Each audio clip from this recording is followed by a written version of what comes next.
Brown, and today it is the first Sunday, so it's the Big Cube Sunday Brunch with Brenda Clough, Joyce Reynolds Ward, Phyllis Irene Radford, and Karen Anderson.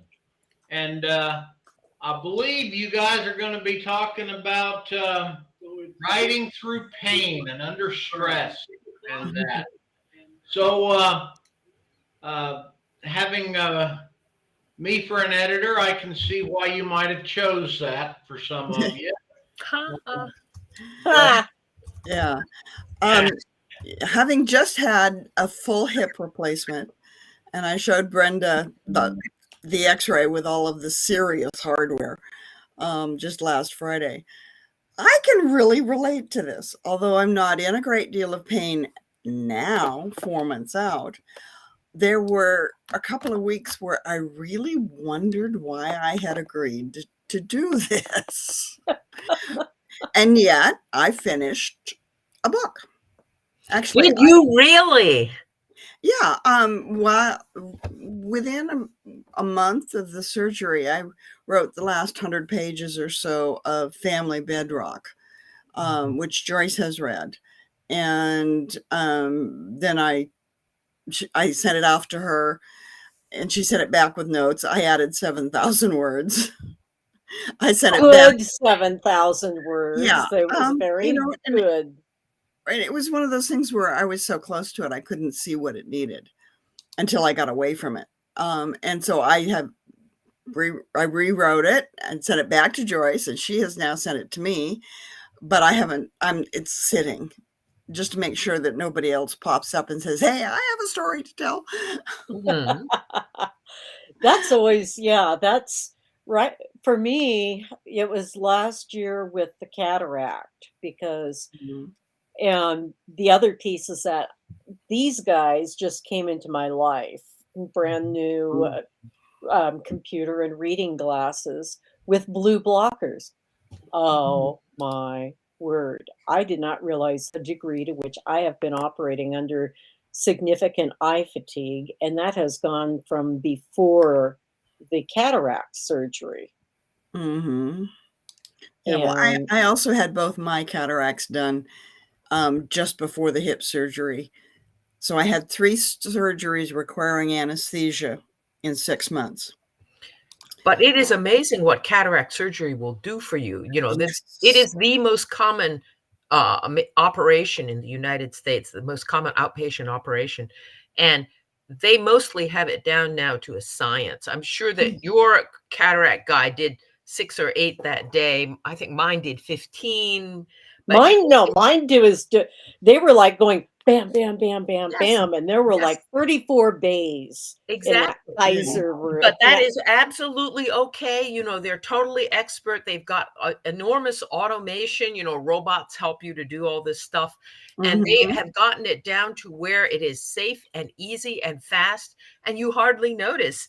And the results, as you saw, are so great. You can, when I had my cataract surgery, I realized it was the first time since I was in kindergarten that I could wake up in bed and look at the clock and see the time without having to fumble for my glasses. Yes. That was the first thing I noticed. Yeah. And holy cow, you know? Yeah. And so it is, the modern science has done some really, really great things. And, you know,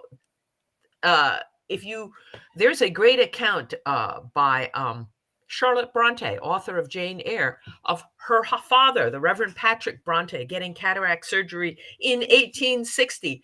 Oh my God, that is so gruesome. And he had to spend 6 weeks lying flat on his back to recover, because there was no way for them to, you know, sew anything. He just had to lay there and wait for everything in the dark, by the way.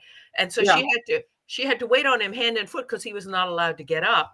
And it was driving her crazy. So she wrote Jane Eyre and that is where, you know, writing while you're in pain. Hey. Yeah. Which brings me to the point where I do some of my best writing when my life sucks. I wrote Guardian of the Vision, which is the first of the Elizabethan books in the Merlin's Descendants series. 3 hanky ending.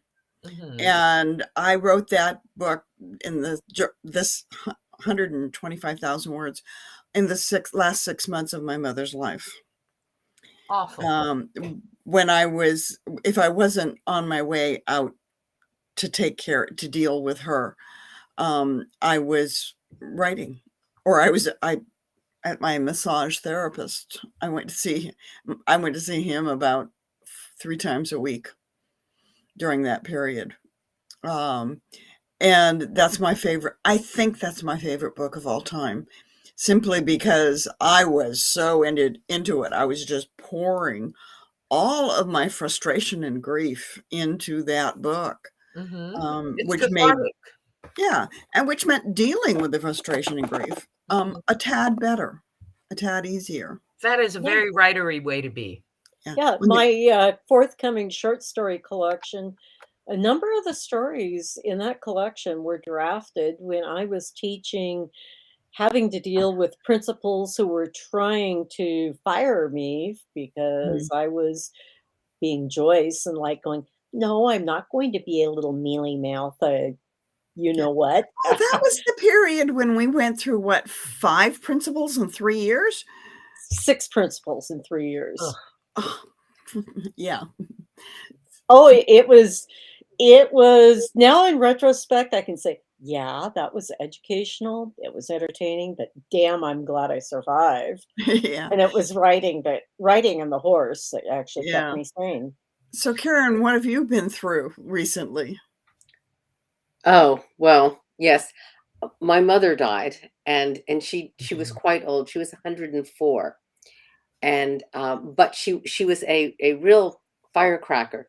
And I've been flying back and forth to Florida for the past 5 or 6 years, but she was only ill in the past in the end of 2022, beginning of 2023. But what actually this conversation brought to mind for me was when I was in journalism school. I took a class in arts reviewing, and I had a background in journalism, and I was out reviewing all of these things. And the professor was not particularly excited about my work. And I got very sick with the flu. And you didn't not turn something in this class. You had to turn something in. So there I was. I had a fever of 102. I was just miserable.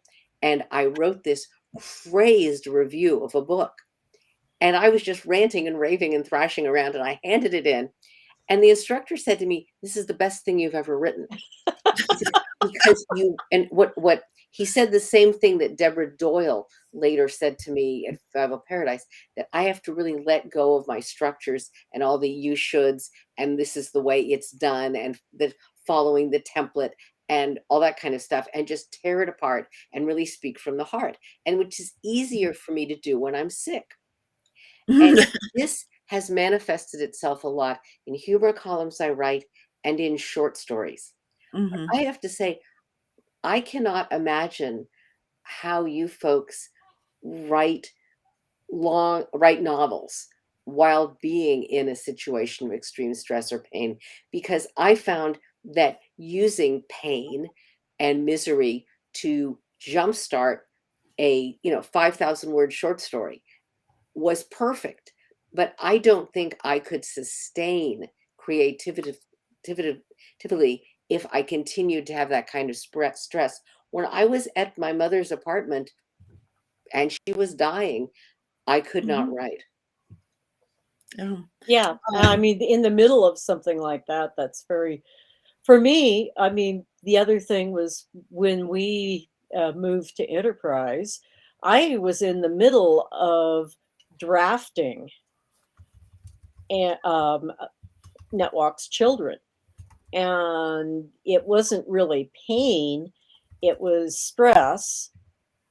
My method was when I devised the scene matrix, which was down one side, list of characters, other side was each scene, whose point of view, where is everybody else, because it was kind of complicated and people were all over the world and in space and not just on Earth.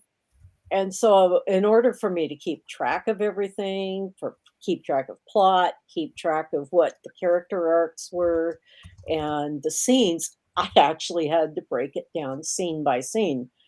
Granted, that only lasted for about half the book, but that gave me the impetus because I could drive for 6 hours, unload, catch my breath, get maybe like a few hundred words down, and just keep doing it that way because I could pick up my outline and I knew where I was and I could Joyce, write that. did you find that the drive, being in that kind of unattached space, helped you to think about the Oh book? yeah, I do. I do a lot of just kind of thinking through things while I'm driving, Mhm. and it's kind of gotten to be it's part of my process sometimes. Yeah. So, Brenda, you have had family issues the last few years, and we're wondering how you wrote. And you had what, 11 or is it 12 Marion books come out in a year? Well, one of the things that's deceptive about writing is you can write it and then it doesn't appear for a long time. So it's sort of Mhm. when you see the production of a writer, you're seeing the chambers of the Nautilus behind. The things that happen today may not no one may see in your work for another 5 years. So, but I think that what I was going to say was that you can see it within our group. Some people, when you're having stress, when you're ill, or when your family or your pets or your when you have stuff happening in your life, some of us can't cope, and some of us it's a stimulus. So writers, I have made this analogy before.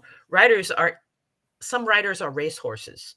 The stress, the excitement, the noise, people standing jumping up and down in the stands and screaming, "Go horse, go!" Uh, uh, it makes you run faster. The jockey, everything, the excitement, it makes you write more. You're faster. You're more able to cope. People who write like that are like foreign correspondents. You go with the Mhm. Washington Post or the Mujahideen, and you write prose that wins you the Pulitzer Prize because you're a racehorse writer. And Ernest Hemingway is another good example. The kind of person who can go and drive an ambulance and in the I forget where he was doing it, in Spain, Spain. and write great prose. You become the great American writer. Okay, some of us can't do that, and some of us are like honeybees, and you need quiet, and it has to be sunny, and there should be flowers. And if everybody just leaves you alone with these things, you can make honey and you can be pretty productive. But if bad things happen, if someone comes over and kicks over the flowers and pounds on the hive with a riding crop, there is no honey. You just can't Yeah. do it. And it helps to know the kind of writer you are, because then you don't feel guilty about it. If you can write a million words while everything's collapsing around you, that's just the way you are, and it's not a problem. You're just a honeybee. Accept it. We know Yeah, Brenda. I mean, Okay, comment over on the side.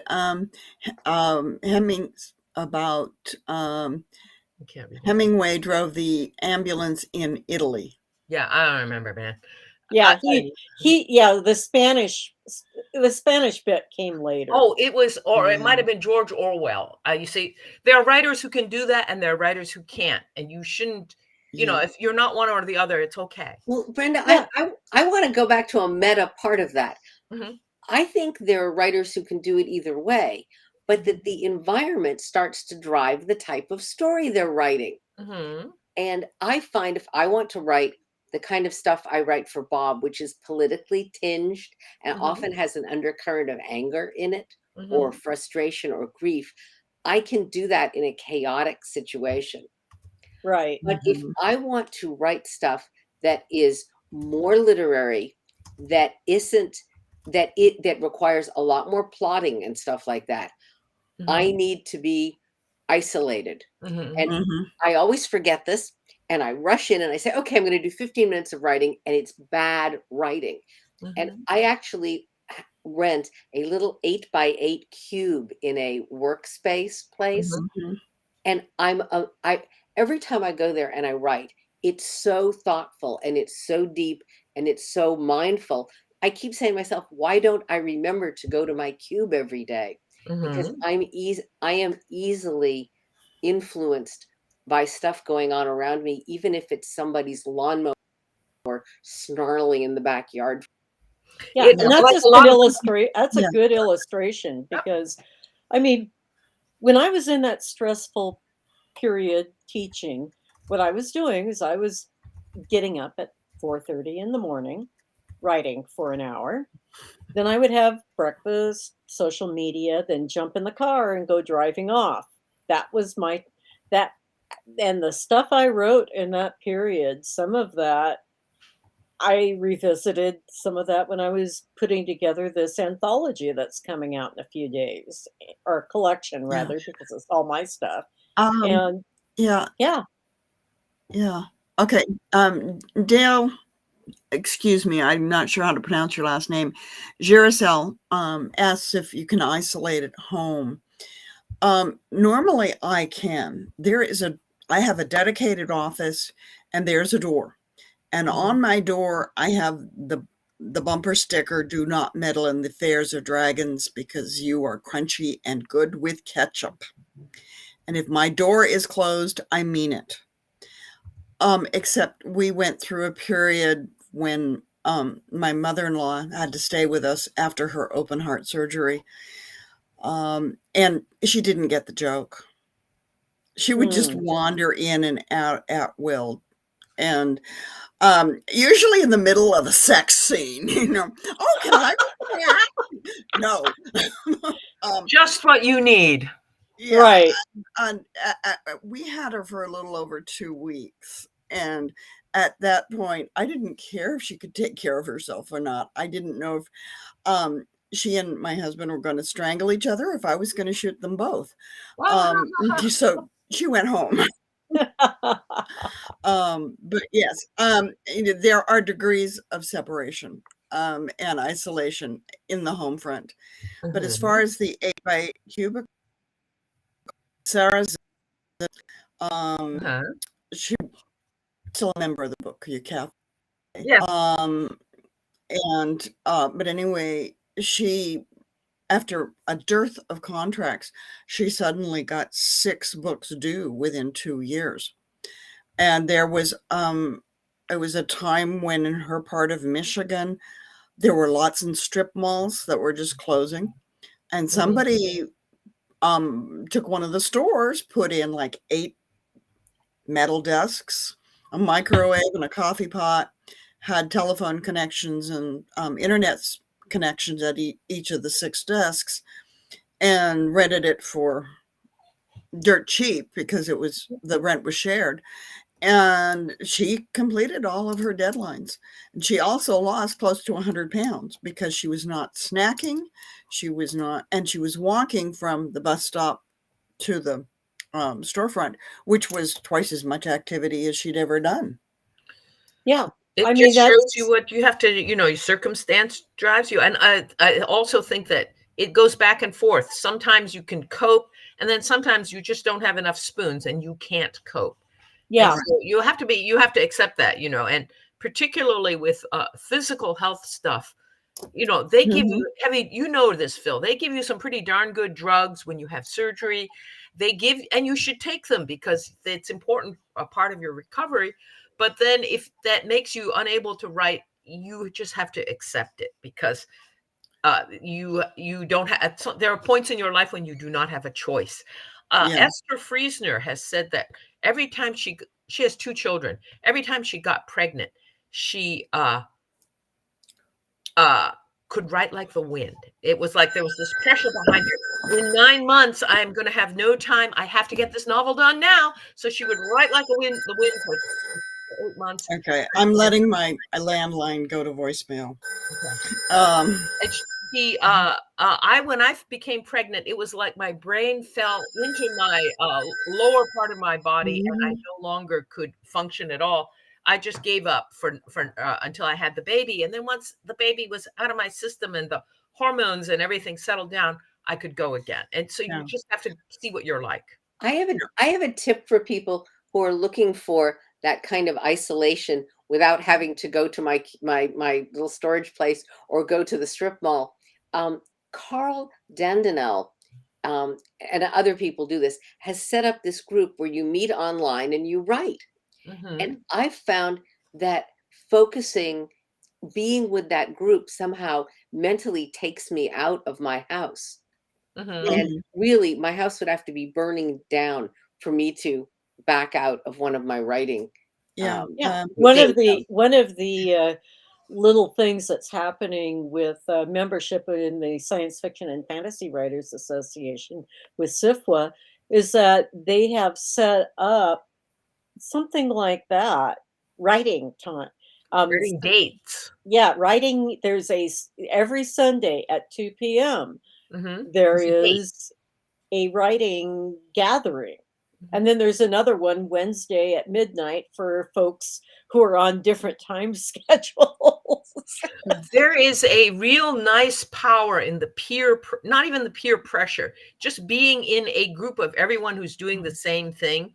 Mhm. And Yeah. I used to, one of my first jobs, I was working as an administrative assistant in the National Press Building in Washington, D.C. And it's a ordinary office building, but they would there were small offices rented out to like the Washington correspondent of the Italian newspaper or the Vatican paper, or, the Mhm. whatever it was. And so you could rent a teeny weeny little office and be the stringer for some foreign newspaper. And every time something happened, like, election, or something happens in Washington, you could be there, and our man in Washington is now reporting back to the people that back in Bucharest. But you didn't have to have a really big office, so you had a whole skyscraper full of writers, and it was very, very inspiring because everyone wrote as a natural thing. If I come in and do this every day, I have to do it, and it was very, very positively reinforcing. You don't even have to be writing the same things. Just being with other writers is helpful. Yeah. The I pe- did the yeah. I did well, let's see, the late Jay Lake used to kind of Mhm. sponsor a writing gathering every Tuesday. Mhm. Well, it was Fireside Writers because it was at the Fireside Lounge in Portland, which no longer exists, Mhm. along with Jay. Mhm. But I spent a couple of years getting off work, driving to Portland and hanging out with Jay and some other writers. And interestingly, that really, we would go out for dinner afterwards usually. And interestingly, that really jump started things. Yeah. Kat Richardson had something very similar at the Wayward Cafe when she lived. She then moved across the water, and it's too hard to get back to us. But she used to live right near me, and we would all meet at the Wayward at 2 tables. And you Mhm. met other writers, and there was some really useful stuff that went on. And I think you would write for 45 minutes and then get coffee and chat for 15 and then write for another 45. It was a 3-hour. And that was actually how I got started. When I came back from my first writing program, had never published anything, I got started by being with those people once a week, and it was life-changing.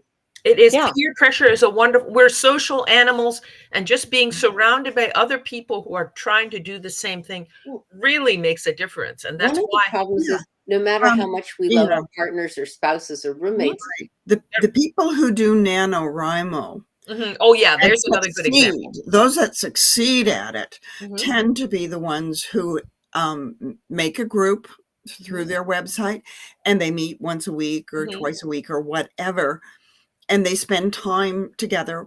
They're not talking, they're writing. They And they're reinforce each other. right. Yeah. And there's that pressure. Well, I can't get up and just go look out the window for a while because they're writing and I'm not. Mhm. It's So just as simple as that sometimes. yes, and just you know what? that pressure. I realized that if I go to my writing group once a week and Mhm. I write 1,000 words every week, at the Mhm. end of the year, I will have the first draft of A an full novel. entire urban Yeah. fantasy novel. Absolutely. You will have 300,000 words. It'll be great. Yeah, and I mean, writing in that group with Jay, I mean, Jay was notorious for ripping out 250, 2,500 words a 2,500 day. words a day, 5,000 words a day. You know, In he fact, called it he kind of psychotic set the persistence. standard, and you see on Facebook and writing groups and whatnot, I pulled a lake, which means that they wrote 2,500 words that day, because that's what Jay Lake did.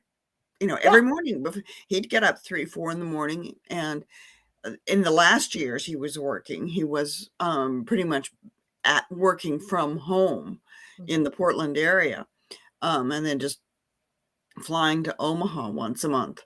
But he wrote 2,500 words every morning before he had to log on at 8 o'clock. Yeah. And then he usually wrote more throughout the day. Yeah. Or did more writing type work throughout the day. The other thing too about the gathering, especially in-person writing groups, is you get stuck. You ask a question, other people chime in, and and then you can get your nose right back down into it. You know, you can do the quick brainstorming piece if necessary. Yeah. And if I could, I have to know the term for this part of a horse's leg. You know, I'll just jump on the internet, and then we all know the internet is a time sink. Yeah. 4 hours later, you discover that you're reading something about, Barbie. And it's yeah. When you started out looking for the I'm now anatomy reading of a about horse. Barbie's dream house. What happened? Yeah.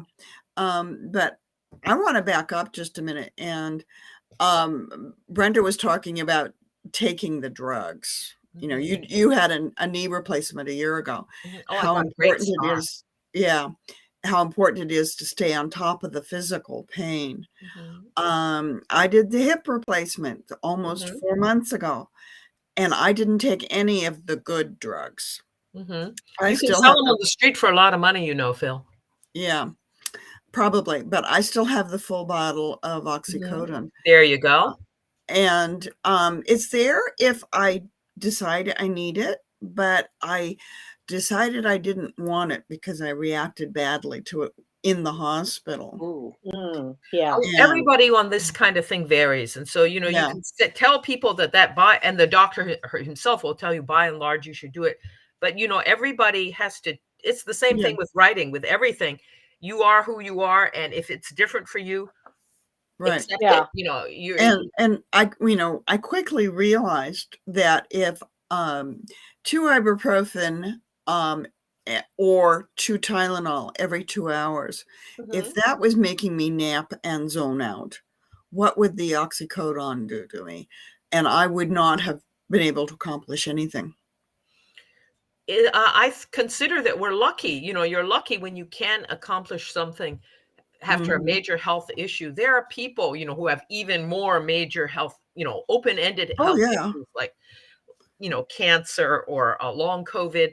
A lot of these things, you can't stand against them. It is beyond your power to that you, even with the help of the doctors, you have to retrench, dial it back, hope that you recover and can gain the ground back again. Sometimes you cannot fight the tide. Yeah. And you have to listen to your body and listen to where your situation is right now. You can't feel guilty that you're not pulling a Jay Lake. It's not everybody is Jay Lake. Yeah. And for some people, 100 words is a huge, a day is a huge accomplishment. If those 100 words are a synopsis of what you're going to be doing, they're incredibly important.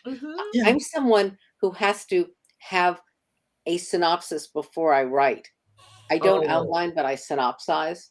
Yeah, I generally have a synopsis, and then I write what I do is I write 3 chapters and then I write the synopsis, because those characters sometimes take a drastic left turn. I love it. And then after I let that sit for a while, long enough for my New York editor to reject, but since she's retired, I'm not sending anything to New York again. But it's still that gathering of ideas, not necessarily in strict chronological order, but just getting them all into telling a bit of the story really sets it up for me so that I have something to follow. You have I to wonder- grab the end of the yarn, and if you could just grab the end of it, then you have it. You know, you have the tiger by the tail, and you can reel it in over time. And so sometimes that's all you need is you need to just grab the tail of it and have it that down, and then you can know you can deal with it.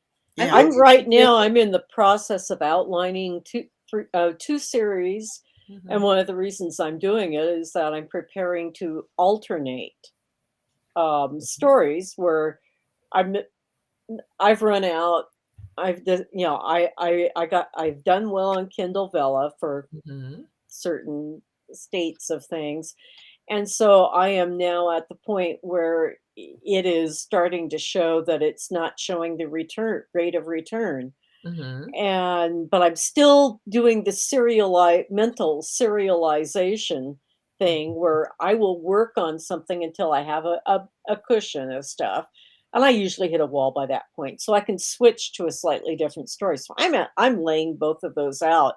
And it's a chapter by chapter synopsis. I don't usually do that unless I know that I want to set up a structure and I'm working on more than one thing at a time. And I want to be able to switch and pick it up. Yeah. I wanted to bring up an issue around pain and dealing with it that I'm not experiencing now, but it has actually damaged my writing in the past. And it's something that's very common to writers, which is back pain. And, I went to massage therapists and chiropractors and physical therapists and acupuncturists and on and on. But what I've discovered, and this is really, really, it's hard to tell us we deserve this, is you really have to have a comfortable chair. Yes, you really do. The chair that is comfortable for you may not be the chair that is comfortable for other people. It is miserable. And I have to say that I had to invest far more money than I wanted to spend to find the right chair. Yes. I have a gaming chair right now that is but it's dead. 3 years. Yeah, The and durability is. You need to get a new chair. You need to do the stuff. And it's real tempting to just say, I'm sitting here and I'm in pain. Well, you've really got to do something so your back isn't in pain. And sometimes I found that it was a better investment to deal with the chair than the chiropractor.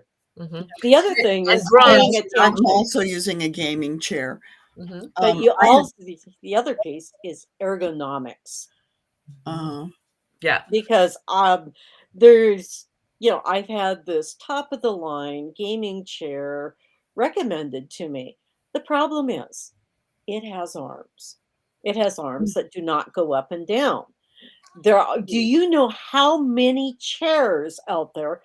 For me, that extra reach over the top of the arm to get to my mouse is just too much. And so I'm making do with this chair. I may get another one, even though I know it'll wear out in 3 years. If you sit in it for 20 hours a day, then what do you expect, Yeah. Well, yeah. Yeah. Well, I have to admit that for the last year, I have spent more time in my recliner than in the office. If you have a laptop, you can lay down almost reclining and hold the phone on your lap with a couple of cushions and type like the wind. Yeah. Here's something weird. In my wonderful 8x8 office, the only chair is a little tiny Adirondack chair that is a petite Adirondack chair. I love it. I sit there with my laptop, and 3 hours in the Adirondack chair is fabulous. I know that sounds weird, but it's what worked for me. It's low to the ground, so my feet touch the ground. It's really outstanding and weird. That ties into what Joyce was saying about ergonomics. Consider whether you need a footrest. I have my feet resting on one right now. The height of your keyboard versus your seat versus whether your feet are supported or not. There's like things online that will tell you all about it. This is all stuff that is well known. And that reminds me that I need to do this because my neck is talking to me. If you need to do this, if you're going to sit in your chair and write for 12, 15 hours a day, you need to set it up so that it doesn't destroy you. And it can be really weird because I'm using a footrest right now, and So I am I. couldn't get a small enough one. And the one I'm using is actually a desk laptop support, which Mhm. turned Oh out yeah. to work perfectly for me Mhm. on the ground. Yep. I use my I'm right now the desk I'm at is not optimal, but it's kind of like trying to find an optimal desk Yeah. and Oh yeah. everything. Yeah. It And is hard. when you're vertically challenged, like Karen Yes. and I are, And me. yeah, finding a chair where the seat is narrow enough that Mhm. it doesn't cut your knees. Mhm. You mean Mhm. the depth I of the back. actually had to get a chair that tips down at the knee Uh-huh. because all the other ones seem to do this, and they would come up and cut off my circulation. So the one I have now lets me tip it down a little bit. Yeah. Yeah, I can't that one that kind of thing doesn't necessarily work for me. I and what I have also discovered is I kind of need to have a U-shaped desk thing Mhm. for so I have like tables and stuff approximating that so that I can turn around and have a site place where I can handwrite, where I can turn Mhm. around and pile papers.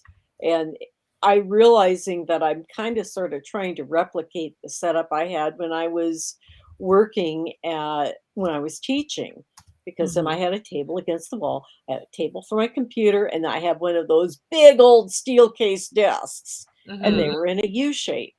And I could, Yeah. but it was I have the two wings, which really fits my office well and fits my filing. The filing is like an archaeological dig Mhm. in layers. Oh, that came through in February, so it would be about here. And at the moment, I'm compiling stuff to send to the University of Iowa Library Archives. Got rid of ton of paper to them, but now they want all of the scene cards that I used through most of my career in organizing my novels.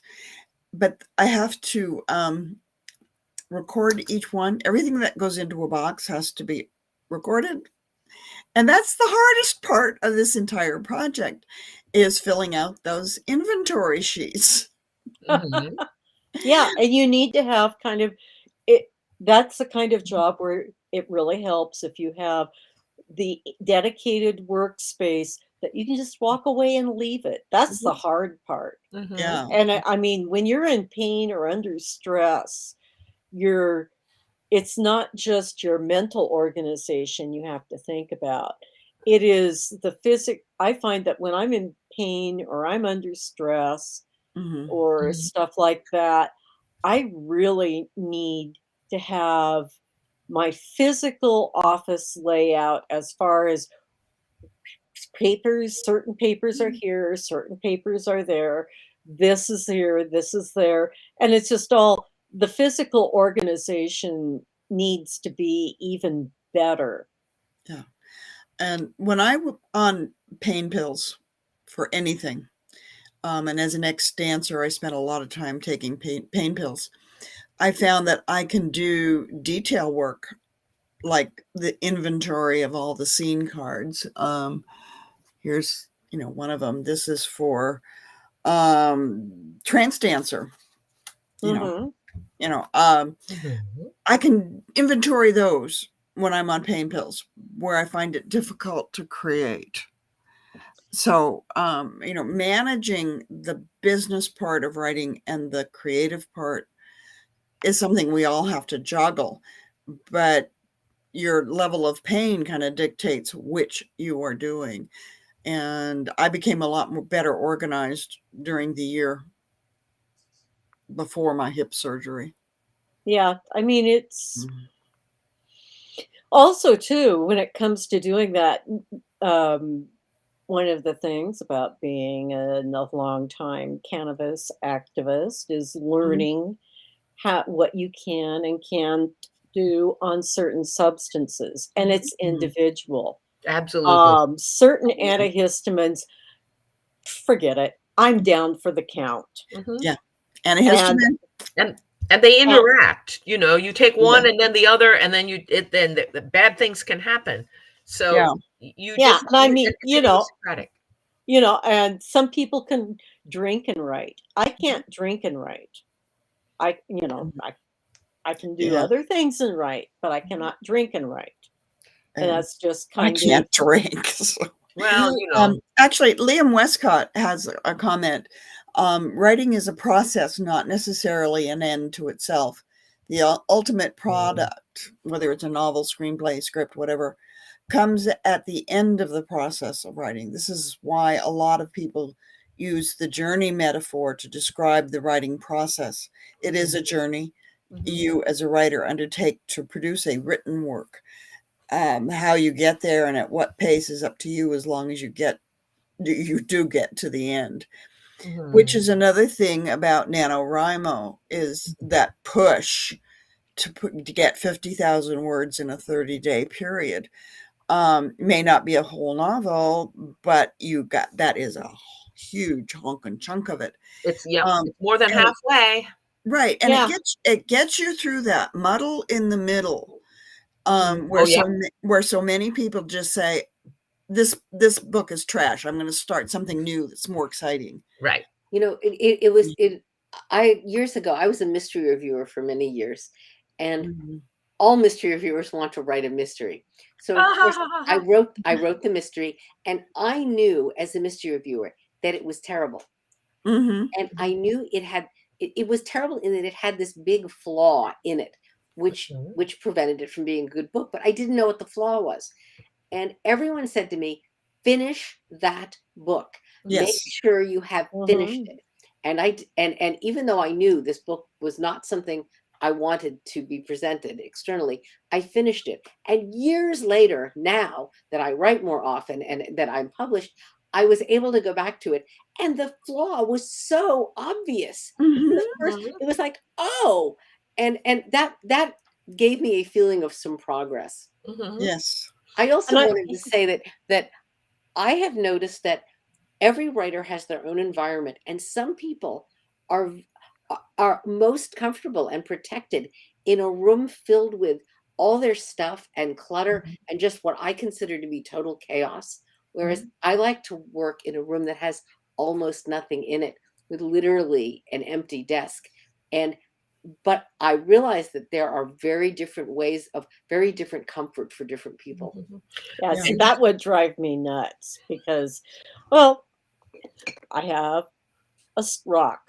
I have various rocks that serve at times as fidgets and focal points, but I'm also self-diagnosed ADHD. And when I say self-diagnosed, it's like walking into a group of my special ed colleagues who have been working with me for several years and going, I think I might have ADHD. And the response is, duh. Yeah. and so,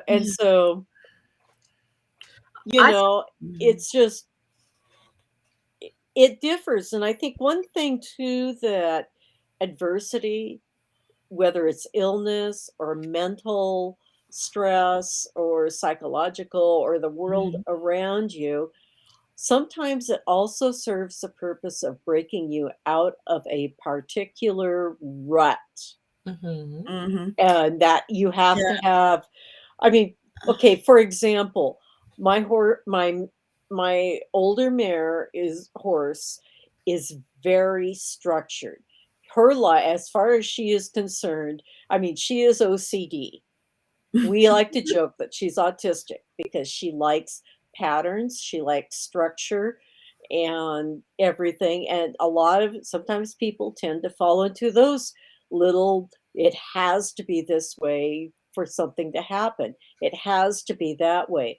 What illness and adversity and stress can do for you, for a writer, is it breaks you out of that structure. It breaks you out of, this is the only way I can do it. Yeah. Okay. Bob is mostly staying out of this, but he just popped up a comment. Heck, noise is nothing. Used to write my best stuff in a bar. Mhm. Oh, yeah. It really would have thought that I thought of myself as a person who needed to write in her own space surrounded by her, the yarn stash and everything.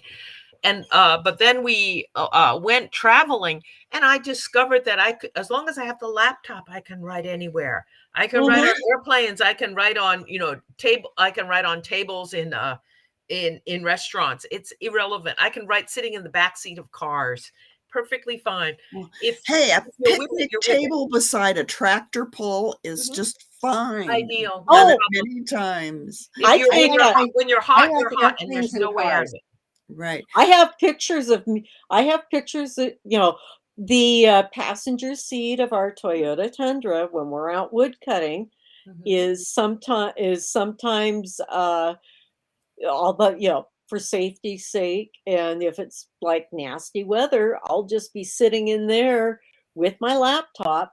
It's set up perfectly because the armrest is a good place to run the mouse. Okay, I'm ignoring the puns that are going on between Bob and Dale in the comments. Yeah, the boys can do their thing. We're ignoring you.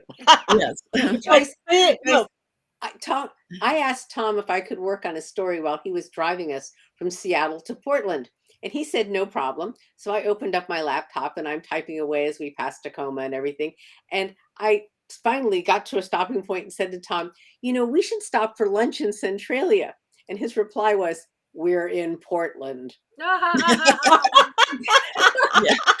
Yeah. but yeah, no, I found that passenger seat of the passenger seat of a Toyota Tundra works very nicely organizational wise for writing. Mhm. Yes. You just have the laptop there and everything's right at the right level for me. And it's like, oh, okay, the chainsaw is stopped, the tree is down, there's enough chunks I need to save and hop out.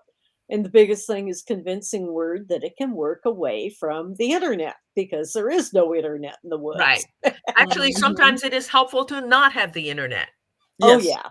Yeah. And, I once wrote 10,000 words in one day, and it was the day that we were driving from the north of England back to Heathrow Airport. And my husband drove, and I sat in the back seat with the laptop on my lap, and we did not have internet. And I cranked out 10,000 words. It took, it was an all day that's a drive. And long drive. it was a good long way, but if the highways are on your side, it was about a 4 or 5 hour drive, which is not that bad for an American. Everyone in Great Britain said, "Oh my God, you're carrying food, you're carrying water, aren't you? You might die along the way." And we said, And you have to I've remember driven in that, Texas 4 hours. It's nothing. But from Inverness to Heathrow Mhm. is about the same distance as Portland to San Francisco. Exactly. You can do this, but they cannot do this. That was long enough to write 10,000 words if you're hot.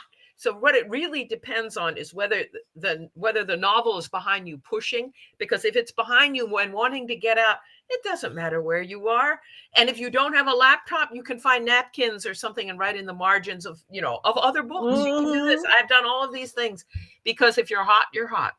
Yeah, Right. I mean, Yeah. it's just I can't write when the car is moving. I get vertigo, but Mhm. but That's no I good. have we used to go to music festivals where you camp out, and this was when I had the lovely little Asus tablet that I still miss, but I ran into the ground because at the time it had the keyboard was stiff and you could charge up the keyboard and it gave you 18 hours roughly of battery life. Surprise, surprise. That's the same that my MacBook Air now gets. But I would go sit there in the woods while we were, daytime, because there usually wasn't much going on. Music would start in the afternoon. And I would write out in the middle of camping out with a bunch of hippies, basically, and music fans and stuff going on all around me. Yeah. We're down to 10 minutes, and it's about this time that Bob usually severs the conversation if he can. And asks each of the participants what they want to pimp this week. And speaking of the devil, there he is. Yeah. What she said. Yeah. So, Brenda, what are you working on? What's coming out next? Tell us about your great award for Voices of Diversity. Oh, well, that was I won an award from Grandview University for the novel that came, and then they published it, and it came out in June, and the title of the book is A Door in His Head, and I'll put a link into the comments if I can find the link. But it is a novel, almost completely freestanding novel. It is set in Southeast Asia in the 1950s, and it is so it's sort of a period I have not worked in, and it's about people that I didn't know, but it's not completely freestanding. It is, but it was interesting and fun every now and then to draw on what I know about Southeast Asia, and because the hero is half Asian, and I set it in an imaginary country in Southeast Asia, this qualified it for the award. And I learned later on that I think I may have been the only competent person who entered, because they had no problems picking this as the only book that they could award the award to. So that was something of a shock, but it was okay. And so I will post the link. It is out in trade paper. Yeah. No.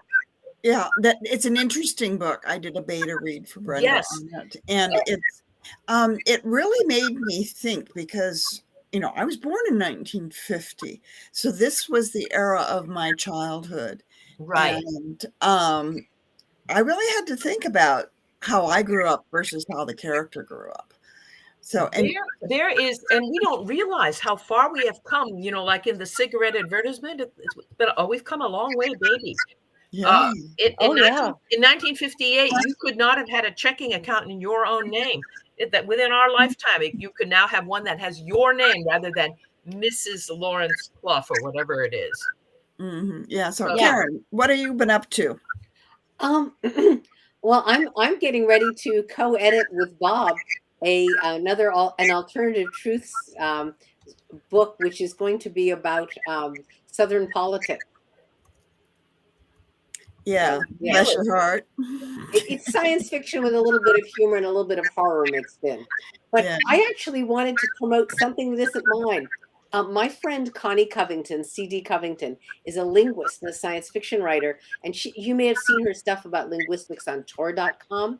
She is doing a Kickstarter right now to write a guide on how to incorporate linguistics into world building, such as how the shape of a non-human mouth, an alien, is going to affect the sounds that they produce. So you can create an alien language with slang, proverbs, everything. And I think this is really going to be a game changer for a lot of writers who are looking to make their science fiction really fresh. Anyway, there's more information about her Kickstarter. She's getting ready to do it at cdcovington.com. So for all the writers out there, check out. The link is up in the comments now for A Door in His Head. I'm looking for somewhere because it was put up by a university. Mysteriously, they didn't put the cover image up. So annoying of them. And I'm trying to find. And then they all went away for the summer because it's college, right? So Yeah. So now Dale, the Purple People Eater, that is the basis of my Weird West book. Oh, okay. One-eyed, one-horned, flying purple people eaters, but they make heavenly harmonies through those horns on their head. And so, Joyce, what are you up to?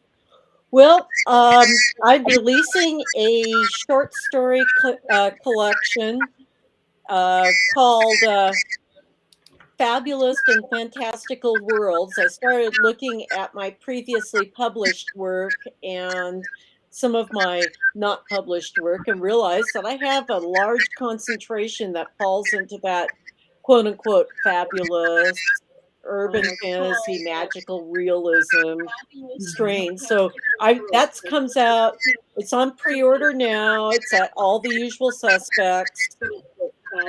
And I'm The getting some wheel is feedback in my The Covington Guide to yeah. Linguistics, that link is now up too. Yeah.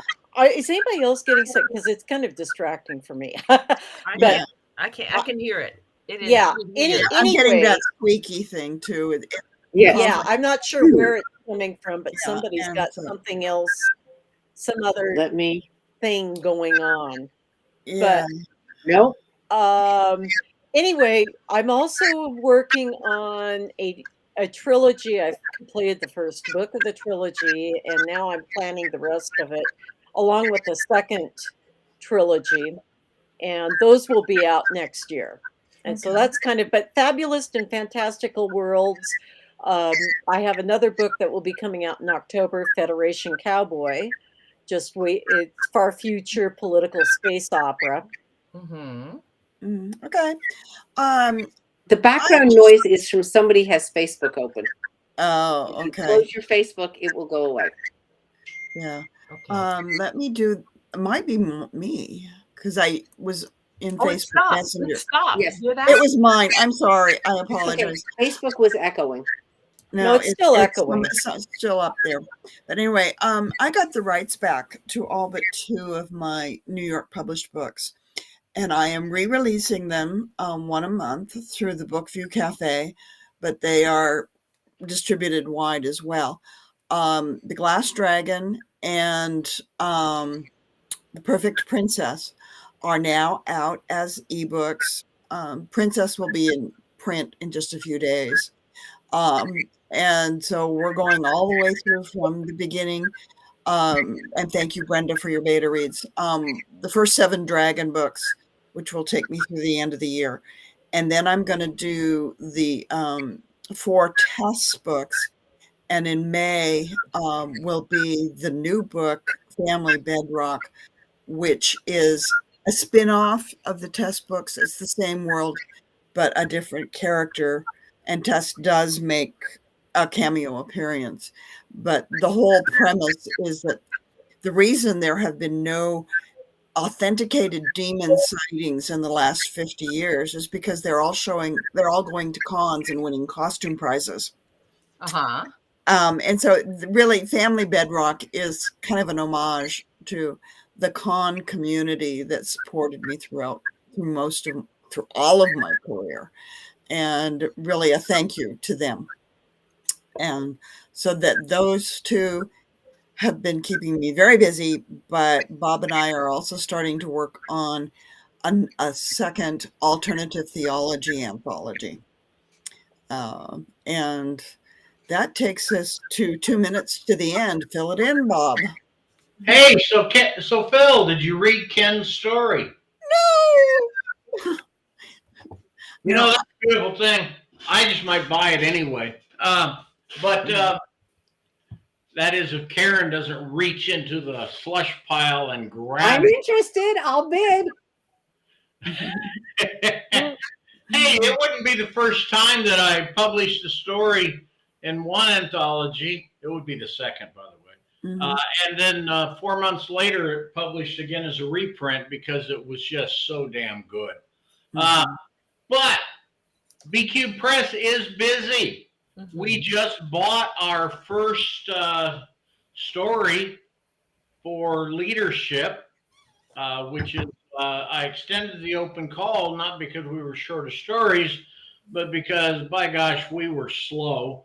And I've got Deb Godfrey, who is our co-editor on that. She is reading her heart out. And she is also doing some early editing on a novel we have coming out that should be out early spring, called Breaking Up is Hard to Do.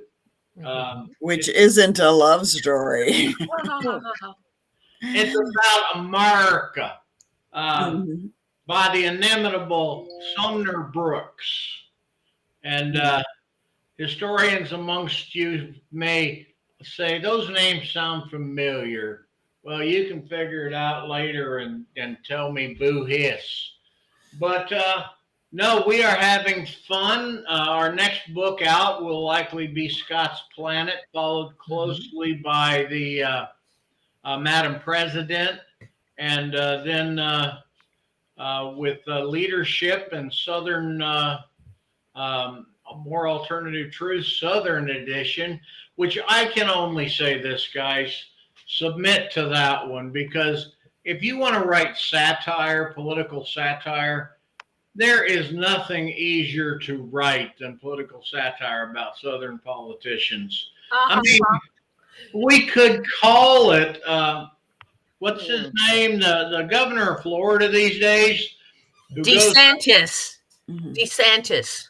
Yeah, DeSantis goes up to New Hampshire, and talks about how the first thing he's going to do is start slitting the throats of government workers. Oh, Mhm. yeah.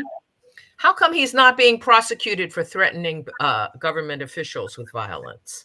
I Do don't that. know. He's a Asshole. Republican. Yeah. But That said, How it's long? easy how for long people who are not political activists. How long are I can't write submissions open political. for bless their hearts? well, all I know is it's going to be fun, and I hope each and every one of you guys submit or write me something, because I want to see what the Barbie generation has to say. We'll think about it. 1957, I got the first Barbie. Yeah. Really? Yes. Really? All right, let me think about that. You know Yeah. what made me laugh? I got What? my granddaughter and her friend. They're both 14. They're sitting there in my living room. They're going to do a yard sale. And we find a box of Barbies. And these two, they're 14 now. Say no more. Say no more. The next Yeah. hour and a half playing with the Barbies in the box. Hey, I have 36 Halloween Barbies. And then they stopped making them. Yeah. I mean, I had a Barbie and a Jane West and a Twiggy and something else, but I had Brayers. I know we gotta close off, but I will say this: if you're gonna go see a movie and go see Barbie, go see it just for the opening sequence. Oh, it is so great. That was just, I saw that and it was like, oh, this isn't the movie I thought it was going to be. Yeah. I have to wait for streaming with closed captions. Mhm. Yeah, I have to wait. I'm waiting to stream it. It is a laugh and a half, and it has the greatest soundtrack. They have Indigo Girls. It's amazing. And I mean, my granddaughter, I took her and her friend, and we went to Dairy Queen and spent a fair amount of time, and they had some very intelligent commentary and vision and discussion on that movie.